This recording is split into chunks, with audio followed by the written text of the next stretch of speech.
Hello, I'm live, but yes, only just. So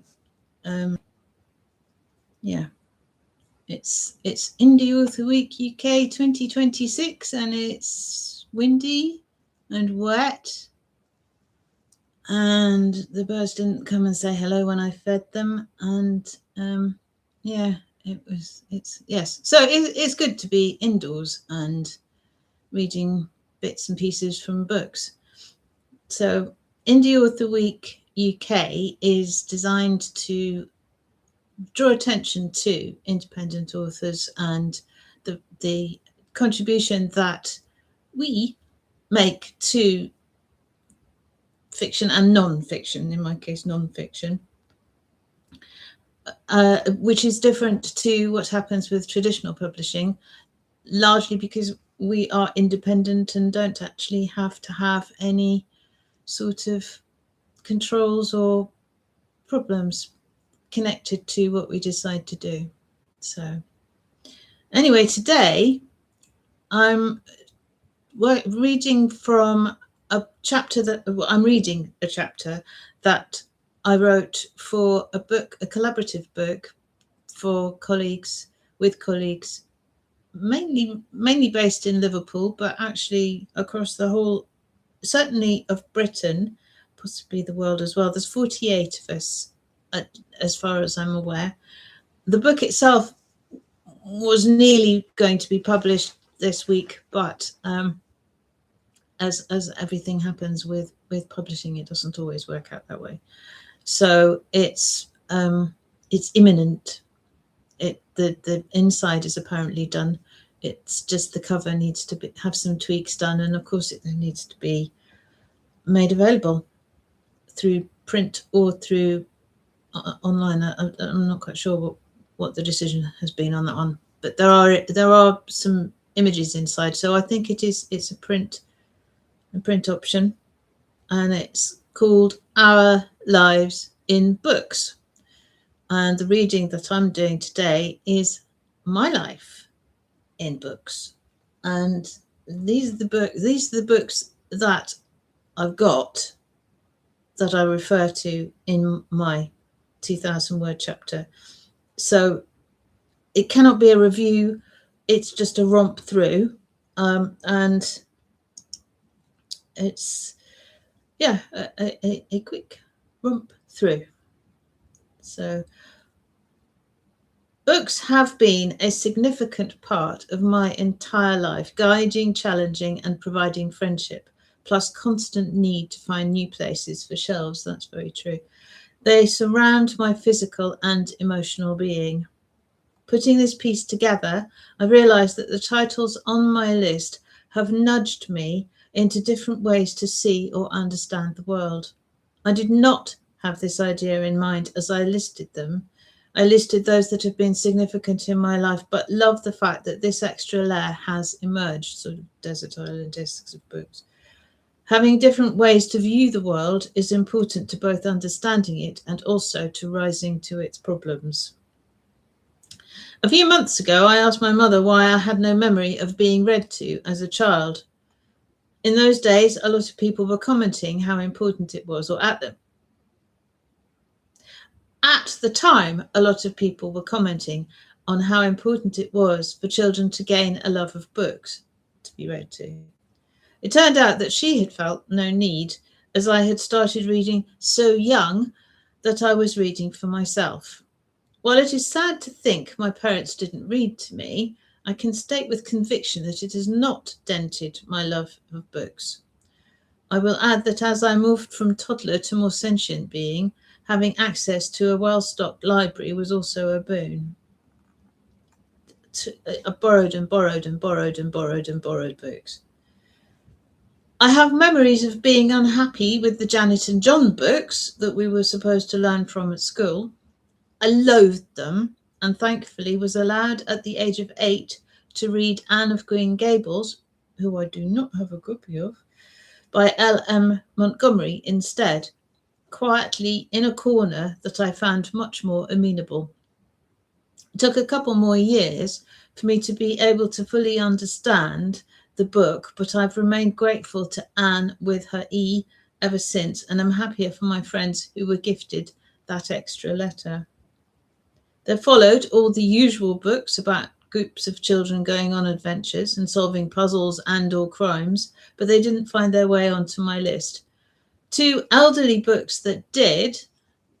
One of them was The Children of the New Forest by Captain Marryat.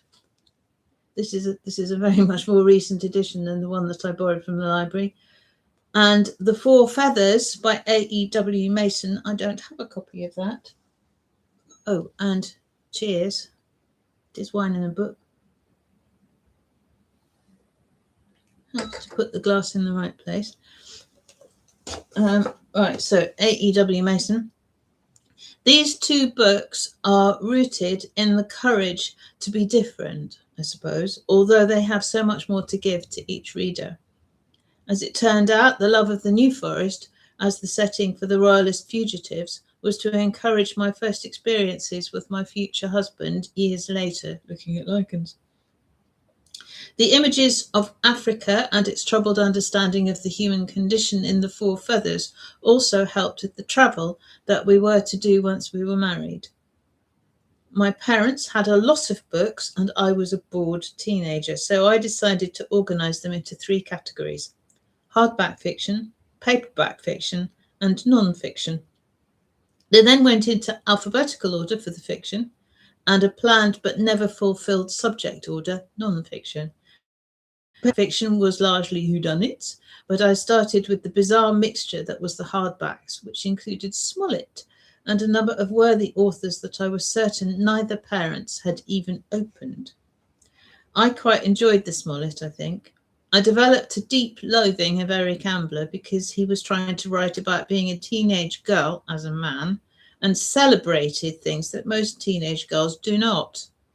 Then I came across the one book that has been a guiding light throughout my life. Well thumbed, worn out, the spine's fallen off. It's in there somewhere. It's given to my father in 1942 on his 12th birthday. So it's that's the spine. I just need to find a way of sticking back on. And this is the short stories of Sherlock Holmes by Arthur Conan Doyle. To be able to tell where someone had been, for example, by the exact shade of the mud on the heel of their boot, was intoxicating. This was well before the days of CSI on the telly. Things there were tamer and sets used to wobble in television dramas. Thanks to Holmes, I try to look twice at things to tell a bit more than first impressions. Not always succeeding, but trying is the beginning. One reason the non-fiction never got categorised was that my rebellion against expectations hadn't worked out and I trotted off to university to study geography. I took with me an extraordinary book, The World Atlas of Mysteries, which I do have still.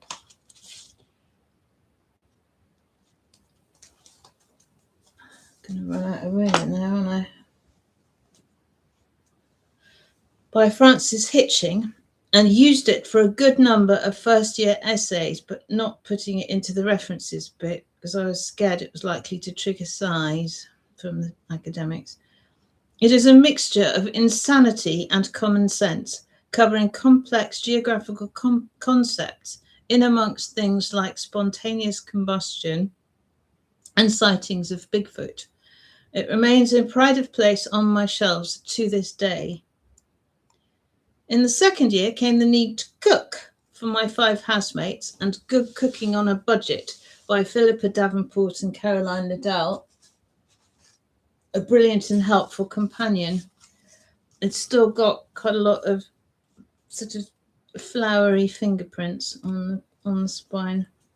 They've sort of been ground in. It was very well thumbed.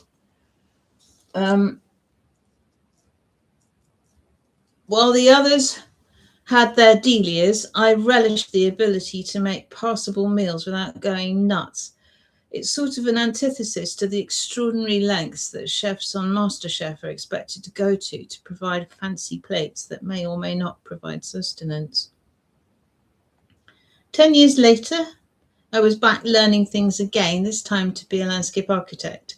As with cooking, working out where plants should grow was a challenge I had help with from a book. This time, Right Plant, Right Place by Nicola Ferguson was the one in question. My childhood home had been on acid soils on the green sand next to the North Downs, with azaleas and rhododendrons, as well as roses and acid-loving trees, shrubs and flowers. Where I was studying was on chalky soils, and the options included none that could grow where I had been used to.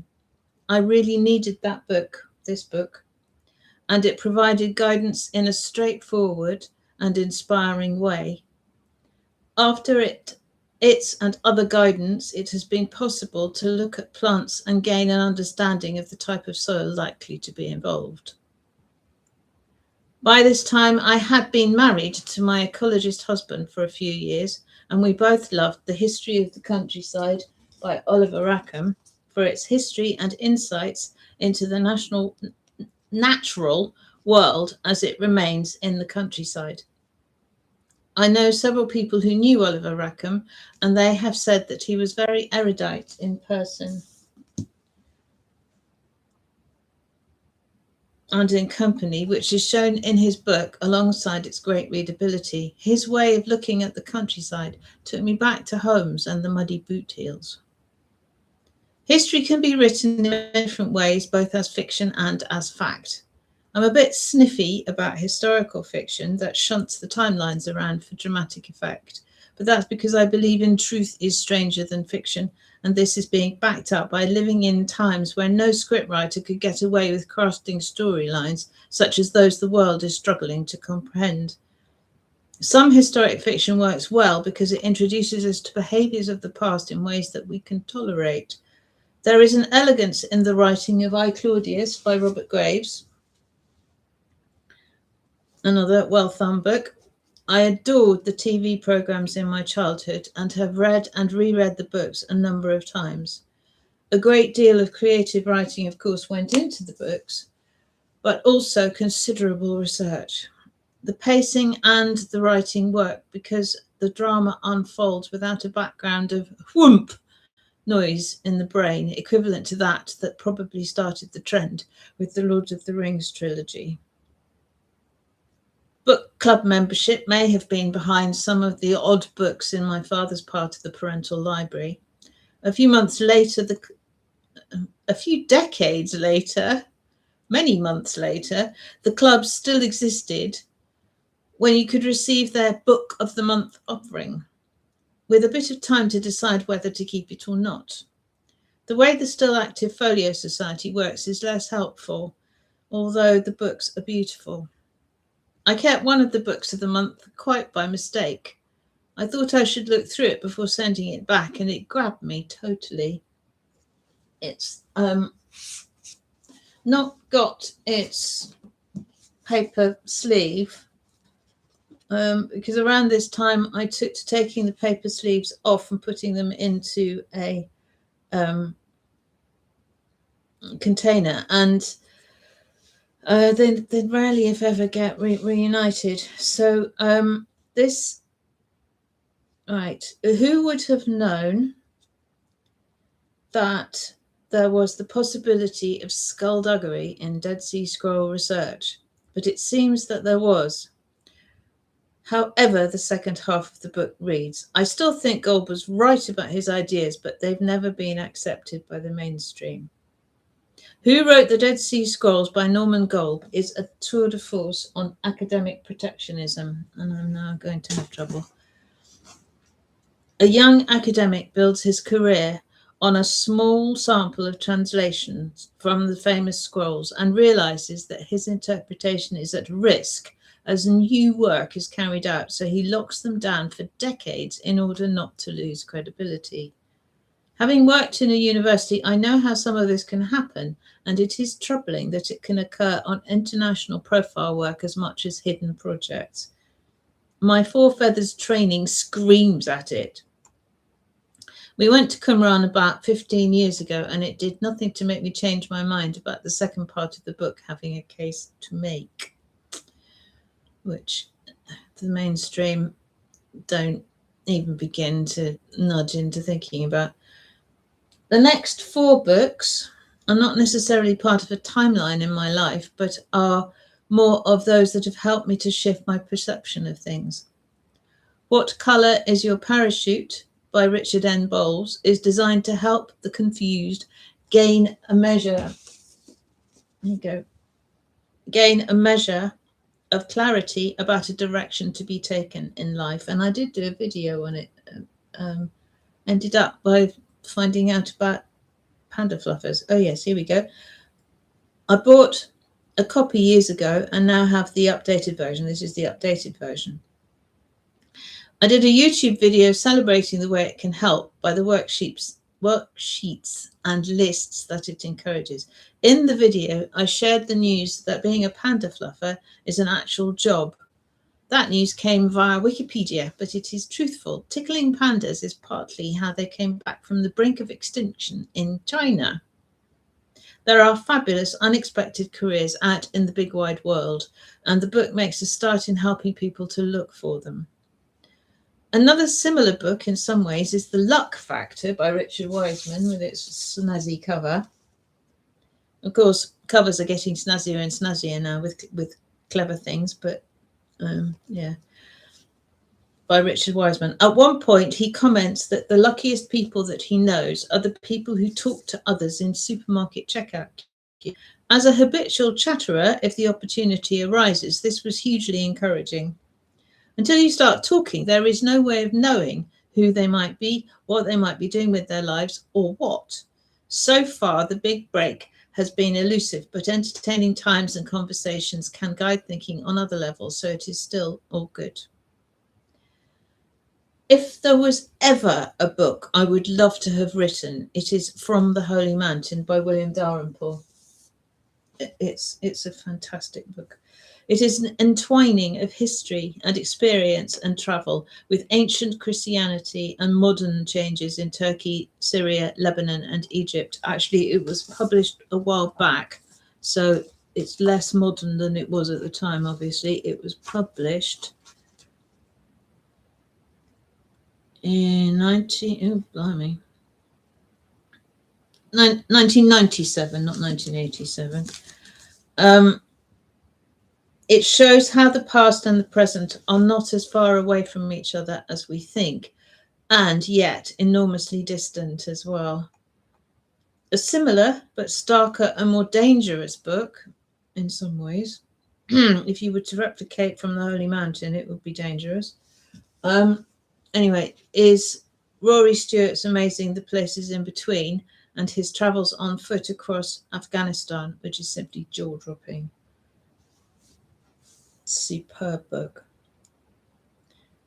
The last book on my list of influential books is What Great Paintings Say by Rosemary Hagan. So many things in this world we take on first impressions, and this book takes a look at well-known paintings. Right, where are we? Lots of well-known paintings.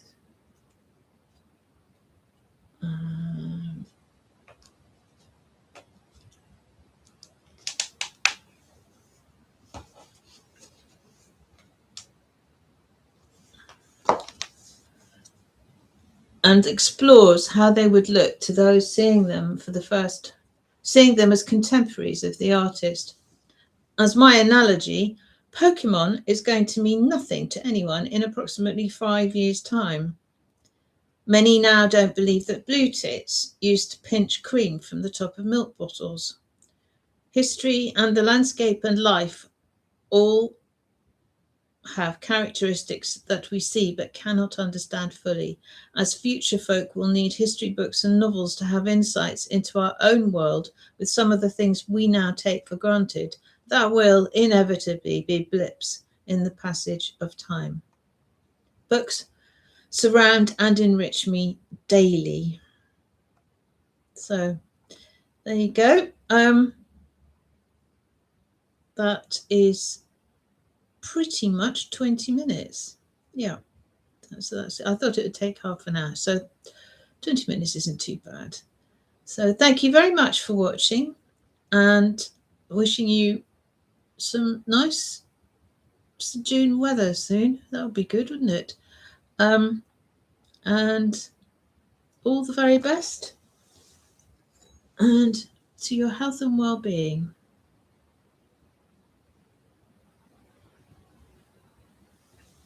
Oh, no.